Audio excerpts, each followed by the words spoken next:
இஸ்லாமிய வாழ்வியல் தொடர்பான அறிவுரைகளில் பண்புகளில் மிக முக்கியமான ஒரு பண்பை குறித்து இன்று காண இருக்கின்றோம். அமானிதம் பேணுதல். அமானிதம், அமானா என்ற ஒரு வார்த்தை இருக்கிறது. அமானா என்ற ஒரு அரபு வார்த்தைக்கு என்ன அர்த்தம் இருக்குன்னு பார்த்தீங்கன்னா, அமானிதம் அப்படின்ற நம்ம சொல்லுவோம்ல, நம்பிக்கை சார்ந்தது. நம்பிக்கை, பொறுப்பு, ஒப்படைக்கப்பட்ட கடமை என பல்வேறு விதமான அர்த்தங்கள் இதற்கு கொடுக்கப்படுகிறது. நாம் பொதுவாக அமானிதம் என்றால் என்ன நினைச்சு வச்சுருப்போம் அப்படின்னா, ஒரு பொருளை ஒருத்தட்ட கொடுத்துட்டு போகிறோம். இந்த ஃபோன் அங்கே வச்சுட்டு போகிறேன், கொஞ்சம் நேரத்துக்கு பிறகு வாங்குகிறோம் அப்படின்னா அது அவன் நமக்கு தந்திருக்கிற அமானிதம் இல்லையா? நம்முடைய ஒப்படைக்கப்பட்ட அமானித பொருள். இதில் எந்த மோசடியும் செஞ்சிடக்கூடாது. இதுதான் நம்மிடம் ஒரு மனித இயல்பான ஒரு குணம், நாம் எதிர்பார்க்கின்ற ஒரு விஷயம்.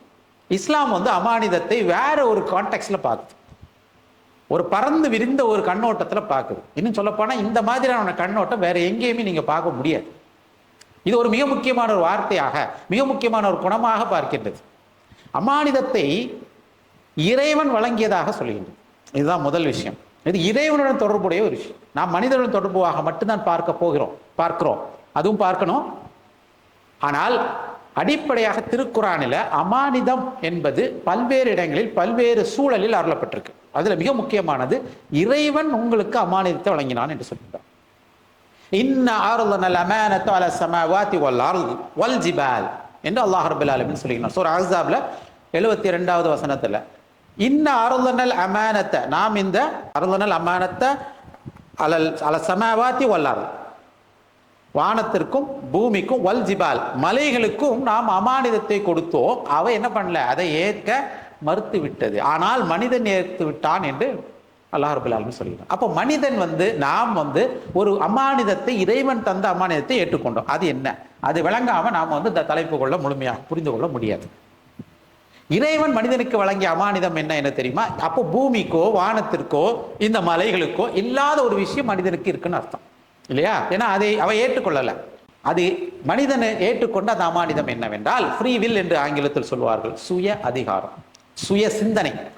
மனிதனுடைய பகுத்தறிவு எப்படி வேணாலும் எடுத்துக்கலாம். ஆனால் இதற்கு தெளிவான ஒரு பதில் என்றால் சுய அதிகாரம். மனிதனுக்கு வழங்கப்பட்ட அமானிதம் என்பது சுய அதிகாரம்.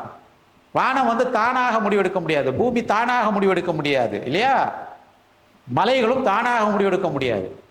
ஆனால் மனிதனுக்கு மட்டும்தான் இந்த சுய அதிகாரம் இருக்குது. ஒரு விலங்கினங்களுக்கு கூட கிடையாதுங்க. இந்த சுய அதிகாரம் மனிதன் ஏற்றுக்கொண்டான், நாம் விரும்பி ஏற்றுக்கொண்டோம் என்று அல்லாஹ் ரப்பல் ஆலமீன் சொல்லிட்டான். கொஞ்சம் யோசிச்சு பாருங்க. இந்த சுய அதிகாரம் நம்மிடம் இருக்கிறது. எது செய்யலாம் செய்யக்கூடாதுங்கிறது நமக்கு தெரியும். செய்யவும் செய்யலாம், செய்யாமலும் இருக்கலாம். நல்லது செய்யலாம், தப்பும் செய்யலாம் இல்லையா? எல்லாத்துக்குமான ஃப்ரீடம் ஆஃப் வில் இருக்கு. அந்த வில் சுதந்திரம் இருக்கிறது. இது இறைவன் வழங்கிய அமானத். இந்த அமானிதத்தில் மோசடி செய்துவிடக்கூடாது. இந்த அமானிதம் இறைவன் வழங்கி இருக்கிறான் என்றால், இந்த சுய அதிகாரம் என்பது மனிதனுக்கு வழங்கப்பட்ட ஒரு பொறுப்பு, ஒரு ரெஸ்பான்சிபிலிட்டி. அல்லாஹ் ரப்பல் ஆலமீன் அந்த பொறுப்பை இன்னொரு வார்த்தையில் குர்ஆன்ல சொல்கின்றான். அதுதான் ஹலீஃபா என்று. இது கால ரப்புக லில் மலாயிகத்தி இன்னி ஜாயிலும் ஃபில் அர்தி ஹலீஃபா, பூமியில் ஒரு ஹலீஃபாவை நான் படைக்கப் போகிறேன் என்று இறைவன் கூறியது. அப்போ ஹலீஃபா என்றால் ஒரு பொறுப்பு. அது இறைவன் கொடுத்த அமானிதம். அது சுய அதிகாரம் உட்பட்டது. சரி, இதெல்லாத்தையும் நாம் ஏன் வாங்கிக்கிட்டோம்? வானம் பூமி மாதிரி நம்மளும் விட்டுருக்கலாம்ல, சரியா? ஆனால் இதற்கான ஒரு கூலி இருக்குதுங்க. அது மற்ற எதுக்கு கிடைக்காத ஒரு கூலி. அது என்ன? சுவனம். இந்த அமானிதத்தை, இந்த பொறுப்பை நீங்கள் நிறைவேற்றினால் நமக்கு சுவனம் கிடைக்கும். நிரந்தரமான ஒரு விஷயம் சுதந்திரம் இல்லையா? இப்ப இந்த விலங்குகளும் மற்ற எல்லாத்துக்கும் இல்லாத ஒரு பெனிஃபிட் அல்லாஹ் ரப்பல் ஆலமீன் நமக்கு தந்திருக்கிறான், மனிதர்களுக்கு கொடுத்திருக்கிறான். அப்போ இந்த அமானிதத்தில் மோசடி செய்துவிடக்கூடாது.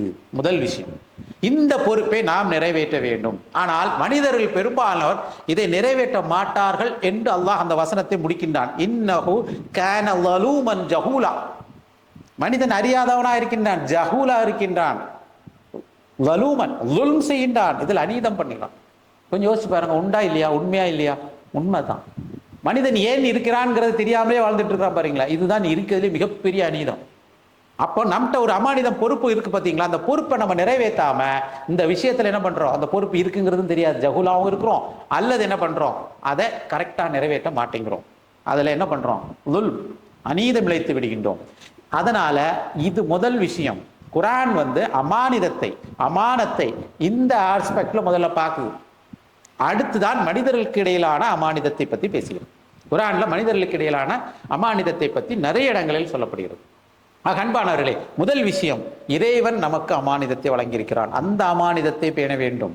இரண்டாவது, இந்த மார்க்கம் அமானிதத்தை, மனிதர்களுக்கு இடையிலான இந்த பொறுப்புணர்வை, மனிதர்களுக்கு இடையிலான அந்த ஒப்படைக்கும் தன்மையை பேணுகின்ற விஷயத்தை, ஒப்படைக்கும் பொருளை பேணி பாதுகாக்கின்ற விஷயத்தை, நம்பிக்கைக்குரியவர்களாக வாழ்கின்ற அந்த அந்த அமானிதத்தை நம்பிக்கையுடன் தொடர்பு படுத்துகிறோம். நல்லா விளங்கிடுங்க, இது இறை நம்பிக்கையுடன் தொடர்பு படுத்தப்பட்ட ஒரு விஷயம்.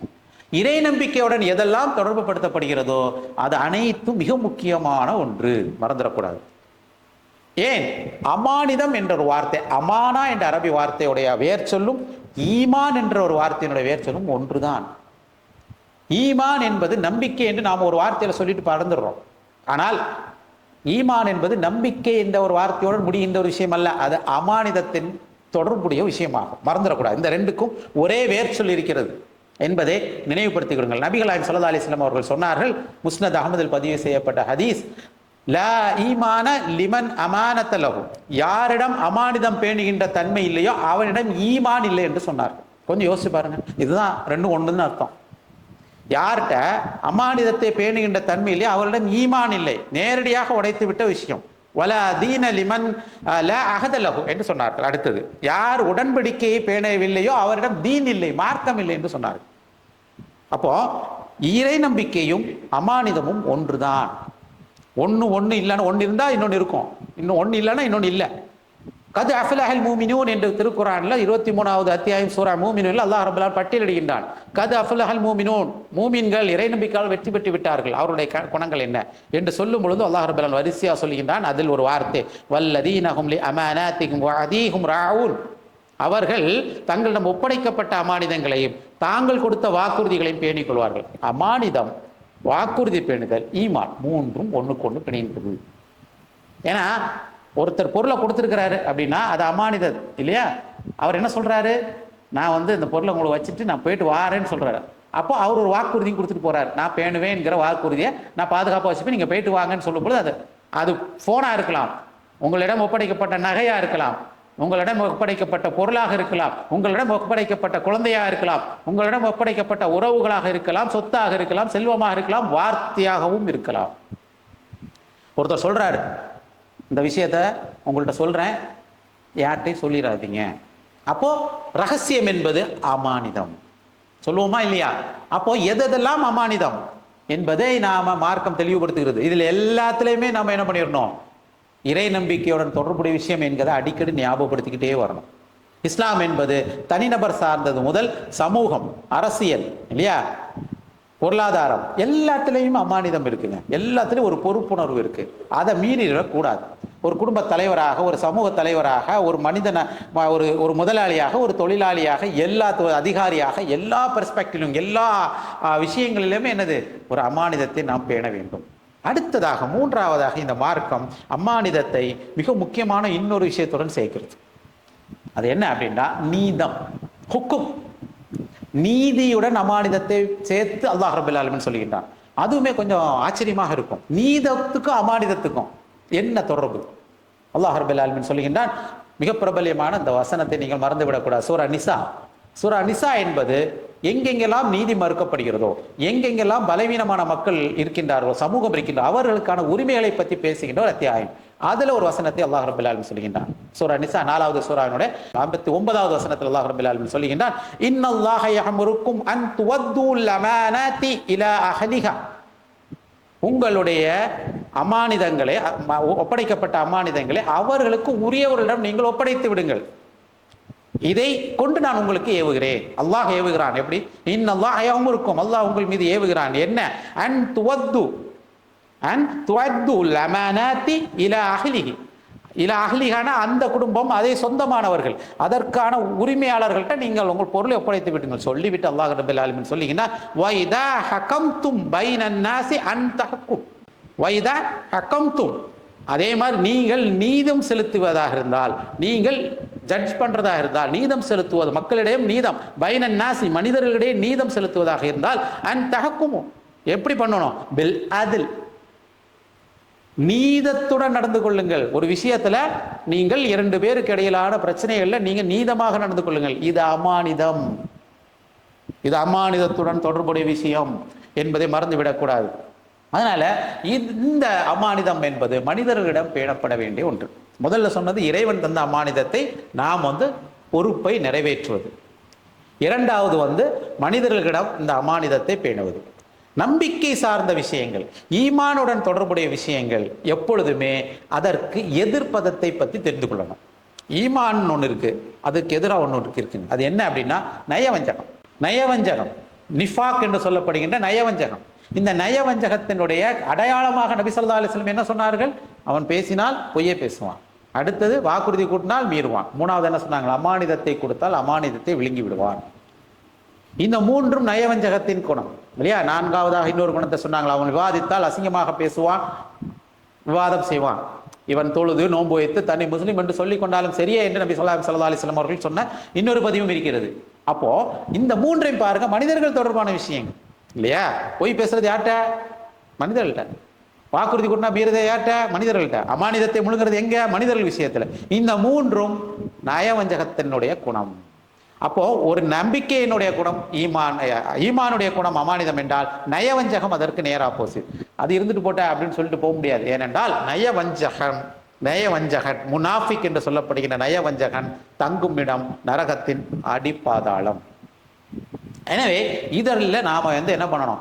மிக முக்கியமாக கவனிக்க வேண்டிய ஒரு விஷயம், நம் அமானிதத்தை பேண மறுத்தவன், அமானிதத்தை விழுங்கியவனுக்கு மறுமையில ஒரு தண்டனையை நபிகள் நாயகம் ஸல்லல்லாஹு அலைஹி வஸல்லம் அவர்கள் சொன்னார்கள். படிச்சு பார்த்தீங்கன்னா கொஞ்சம் ஆச்சரியமா இருக்கும். ஒவ்வொரு மோசடி செய்தவர், மோசடிக்காரன் அனைவருக்கும் மறுமையில அவர்கள் முதுகுல ஒரு கொடி ஏற்றப்படும்.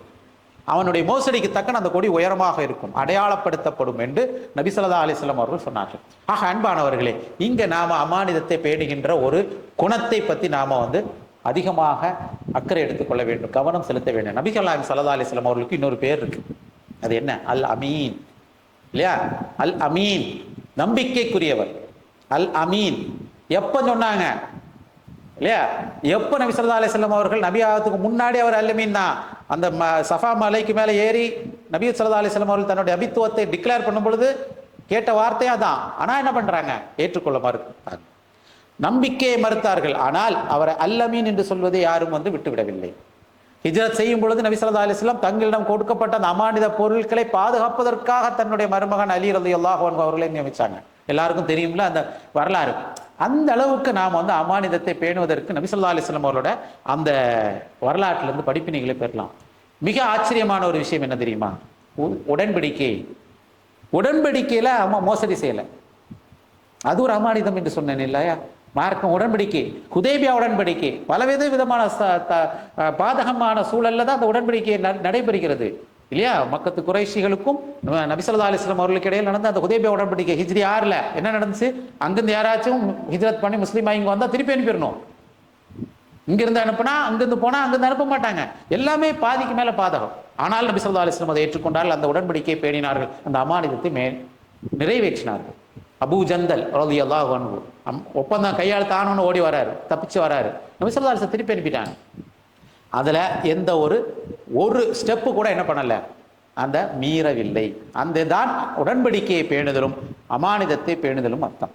அன்பானவர்களே, ஏன் இதை அதிகமாக பேச வேண்டும் என்றால், இன்றைய கால சூழல்ல அமானிதம் பேணுதல, அமானிதத்தில் மோசடி செய்வதற்கு சர்வசாதாரணமாக மாறிவிட்டது. ஊடக காலம், வாட்ஸ்அப்ல, சோசியல் மீடியால, சமூக ஊடகங்கள்ல, யூடியூப்ல அதிகமாக பேசப்படுகின்ற விஷயம் என்ன பாருங்க? இன்னொருத்தரை பற்றியான செய்திகள். அதை மானத்தை வாங்குகின்ற செய்திகள், மானம் பறிபோகின்ற செய்திகள் லீக் ஆகுது. விக்கிலீக்ஸ் என்று சொல்கின்றார்கள். இதெல்லாம் என்ன அமானித மோசடியா இல்லையா? இன்று பரபரப்பா பேசப்படுகின்ற பல்வேறு விதமான இந்த லீக், இமெயில் வெளியே வருது, வீடியோஸ் வெளியே வருது இல்லையா? என்னென்னலாமோ வெளியே வருது. இதெல்லாம் அமானிதத்தில் மோசடி செய்யப்படுகின்றது. 2 பேருக்கு நடுவிலான அமானிதத்தில் மோசடி செய்கின்றது. ஆனால் நபிகள் நாயகம் ஸல்லல்லாஹு அலைஹி வஸல்லம் அவர்கள் தங்களுடைய எதிரிகளுக்கு இடையில் கூட என்ன பண்ணல, அமானித மோசடி செய்யவில்லை, அதை ஆதரிக்கவும் இல்லை. ஆக அன்பானவர்களே, இது மிக முக்கியமான ஒரு தலைப்பு. இறுதியாக எப்படி இதை வளர்த்துக்கிறது? இது ரொம்ப அவசியமான ஒரு விஷயம். குழந்தைகள்ல இருந்தே, சிறு வயதிலிருந்தே நாம் என்ன பண்ணணும் அப்படின்னா, இறை நம்பிக்கையை வலுப்படுத்தணும். அவர்களுக்கு நல்ல விதமாக இந்த ஒழுக்க ரீதியான கல்வியை கொடுக்கணும். அமானிதம் என்பது மிக முக்கியமான விஷயம் என்பதை அவர்களோட மனதில் பதிய வைக்கணும். அதிகமாக இதை பற்றியான பேச்சுகள் பேசப்பட வேண்டும். சில ரோல் மாடல்ஸ் நாம கொடுக்கணும். ரோல் மாடல், அமானிதத்தை பேணியதில் மிக முக்கியமான ரோல் மாடல் யார் தெரியுமா? வரலாற்றில் என் சமூகத்தின் நம்பிக்கைக்குரியவர் என்று அல்லாஹ்வின் தூதர் ஸல்லல்லாஹு அலைஹி வஸல்லம் அவர்கள் ஒரு நபித்தோழரை சொன்னார்கள். நஜ்ரானிலிருந்து ஒரு கிறிஸ்தவ குழு வருது, அவர்களோட விவாதங்கள்லாம் நடந்துச்சு. திரும்பி போகும் பொழுது அவர்களிடம் ஜகாத்தை வசூலிப்பதற்கு உங்களில் ஒரு நம்பிக்கையாளரை அனுப்புங்கள் என்று சொன்னார்கள். நாளை நான் கை காட்டுகிறேன், அவரை நீங்கள் கூட்டு செல்லலாம் என்று சொன்னார்கள். அடுத்த நாள் எல்லாரும் உட்கார்ந்துருக்காங்க. சஹாபாக்கள்லாம் தன்னை கூப்பிடுவாங்க நினைத்துக் கொண்டிருக்கும் போது நபி ஸல்லல்லாஹு அலைஹி வஸல்லம் அவர்கள் அபூ உபைதா இப்னு ஜர்ரா ரலியல்லாஹு அன்ஹு அவர்கள் எழும்புங்கள் என்று சொன்னார்கள். என் சமூகத்தின் நம்பிக்கைக்குரியவர் இவர், போங்க அப்படின்னா. அன்பானவர்களே, இந்த ரோல் மாடல் அபூ உபைதானா யார் தெரியாது. அப்போ அவருடைய வரலாறு என்ன தெரியல. இந்த வரலாறுகள் பேசப்பட வேண்டும். அப்படி பேசப்பட்டால் மட்டும்தான் நம்பிக்கைக்குரியவர் என்றால் என்ன, அமானிதம் என்றால் என்ன என்பது விளங்கும். அன்பான சகோதர சகோதரிகளே, அமானிதம் என்பது இறைவன் வழங்கிய ஒரு பொறுப்பு. அமானிதம் என்பது இறை நம்பிக்கையின் ஒரு வார்த்தை, இன்னொரு பார்ட். அதனால அந்த விஷயத்தை குறித்து அதிகமாக சிரத்தை எடுத்துக்கொள்ள வேண்டும். இது இல்லை என்றால் நம்மிடம் நயவஞ்சகம் இருக்குமோ என்ற எண்ணம் நம்மிடம் வர வேண்டும். வல்ல ரஹ்மான் அமானிதத்தை பேணுகின்ற நன்மக்களாக உங்களையும் என்னையும் ஆக்கி அருள் புரிவானாக. வாஹிர் தஅவானா அல்ஹம்துலில்லாஹி ரப்பில் ஆலமீன். அஸ்ஸலாமு அலைக்கும் வரஹ்மத்துல்லாஹி தஆலா வபரகாத்துஹு.